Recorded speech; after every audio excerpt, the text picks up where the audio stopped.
tayo ng turbong manok. So, itong mga ingredients. Ito, meron tayong isang buong manok. Kagabi, binrime ko na ito. Magdamag kong binrime sa water, salt and sugar, at iba pang spices. So, meron tayong, maglalagay ako ng, ng marble potato, meron tayong lemongrass, meron tayong garlic na buo, sibuyas, at meron tayong lemon. So, ang ilalagay ko guys, itong sauce, bali na ano ko na to na mix ko na. Mixture ito ng garlic, soy sauce, sugar, may asin, meron ding toyo, meron ding pepper, tsaka ketchup. So, ito yung natin, panglalagay dito sa balat mamaya para medyo, malasa siya. Ang gagawin muna natin, lagyan natin ng salt itong, itong patatas natin, marble potato. Lalagyan din natin ng pampalasa na sarap. So, hahaluin ko guys. Malinis naman ang aking kamay. Naghugas naman tayo bago tayo mag-prepare ng mga ingredients natin. So, ito na yung manok natin. Ilalagay natin dito yung lemongrass. Pinitpit ko yung dulo para magkaroon siya ng bango niya, lumabas yung bango niya. Ilalagay natin sa loob. Lagyan natin sa loob. Tapos, ilalagay din natin itong buong onion para mabango. Anong mo lutuhan? Lalagyan natin ng pinitpit na garlic. At itong, ilalagay din natin yung ibang lemon sa loob para mabango.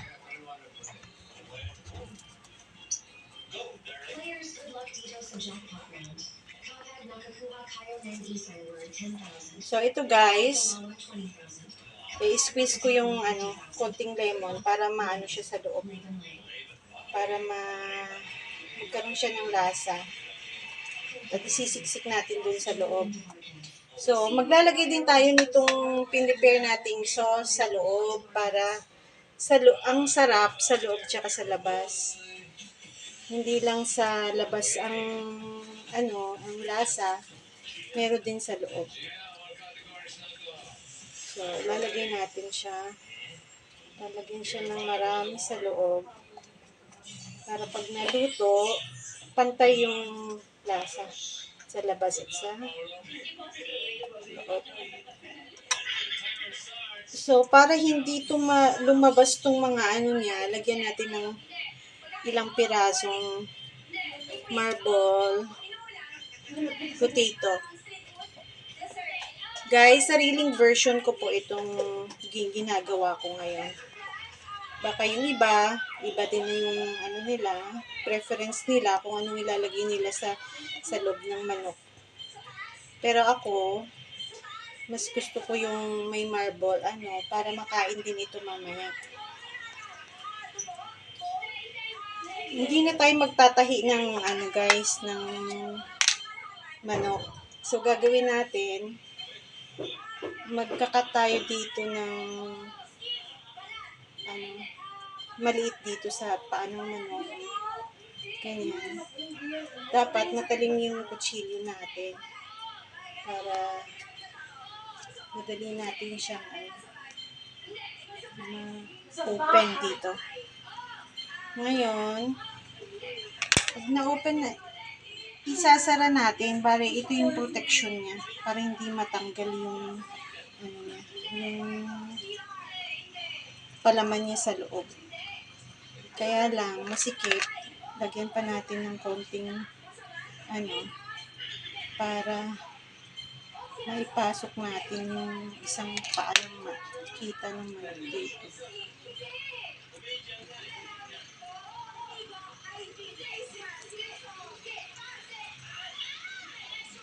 Yan. Medyo mahirap. Oh, ganyan.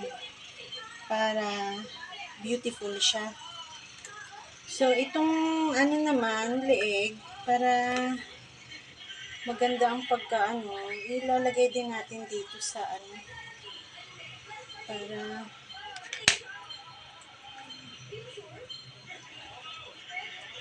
pag naluto, maganda siyang tingnan.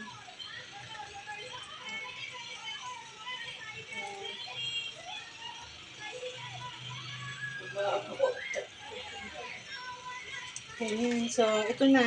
Ito na guys. Nakaano na siya. Ang gagawin natin, ipapahit natin itong natirang sauce sa katawan. Papahit natin siya. Lahat-lahat. Pati dito sa kanyang pakpak. Kasi, para maano. Pero kagabi, i-brine ko na ito sa mga spices at ano. Balik pa rin natin siya para sa kabila magkakalasa din.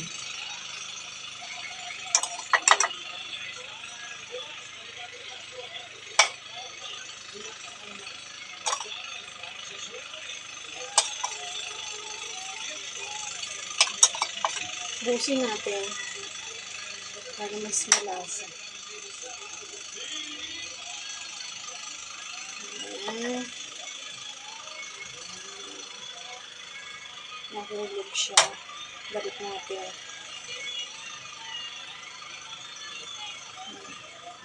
Ngayon, ilalagay na natin siya sa ating turbo. Madali lang guys, maghugas lang ako ng kamay.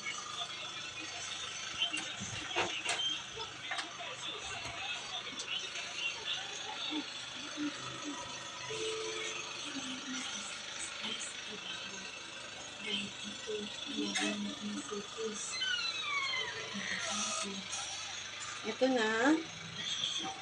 Buksan natin ang ating turbo. At ilalagay natin. Ilalagay natin sa gitna. Yan. Ayan siya.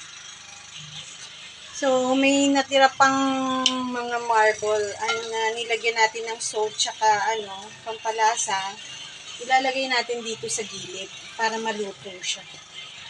Ito yung pang-plating natin mamaya sa ating manok, turbong manok. Masarap yan pag ito'y naluto. Kasi yung iba guys, hindi na kumakain ng kanin. Nagda-diet. So, itong ano natin, itong patatas natin, pwede yung kainin. So, may natira pa rin tayong ano, lemon. Ilagay natin dito sa gilid para mabango siya.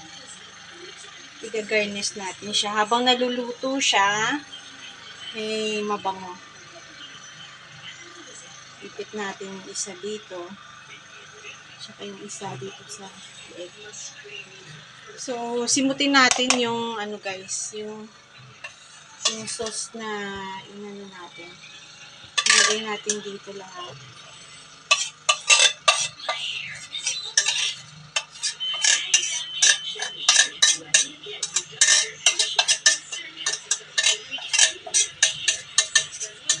Ayan na. So, close na natin.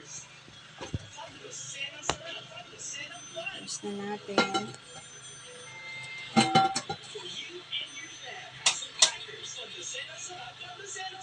Iluluto natin siya sa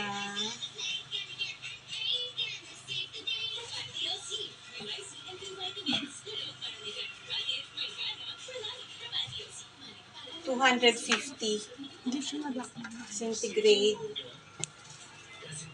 Palak na.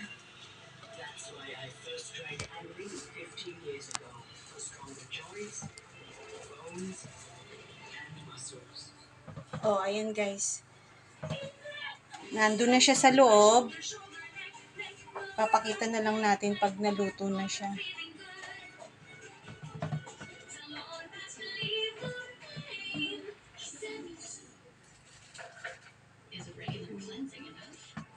Iluluto natin siya sa... Ilagay muna natin sa 40 minutes. Kung hindi pa siya luto, dagdagan na lang natin. Nilagay ko lang siya sa 215 centigrade ang temperature niya.